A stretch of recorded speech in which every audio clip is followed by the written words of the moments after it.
We often get patients asking us if they have type 1 or type 2 diabetes. Can you differentiate between type 1 and diabetes and type 2 diabetes? Pretty much so. We can differentiate in majority of the patients, but sometimes the differences are very small and we may have to do further testing to understand it clearly what kind of diabetes somebody has. 95% of people in the world have type 2 diabetes. Only about 5 to 7% have type 1 diabetes.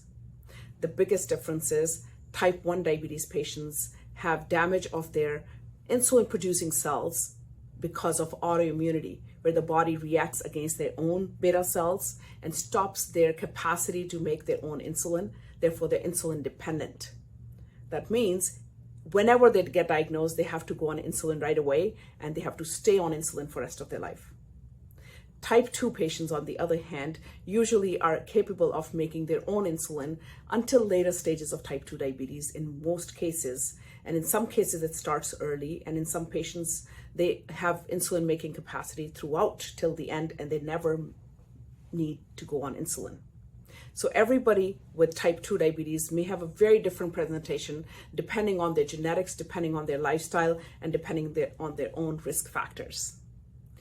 Who gets type 1 diabetes? It's usually a condition that happens in children, teens, and young adults. Type 2 diabetes, on the other hand, happens most often in elderly. But we are seeing change in the trend. There are lots and lots of children and young adults that are getting type 2 diabetes now because of sedentary lifestyle and not having enough activity and changes in their diet. We can prevent type 2 diabetes, but we cannot prevent type 1 diabetes. Therefore, if you are at risk for type 2 diabetes, get yourself checked. Depending on where you are and what stage of diabetes, we may have lots of newer medication treatment options to offer, and that may prevent you from further worsening effect on the beta cells, and we could be able to preserve your beta cells so you do not have to go on insulin. Or we could have some other treatments that may even help you lose weight if that's one of your risk factors for developing diabetes to begin with. Happy to help you. If you have any questions, call our office. Dr. Rangi from Sacramento, www.rangiMD.com. Thank you.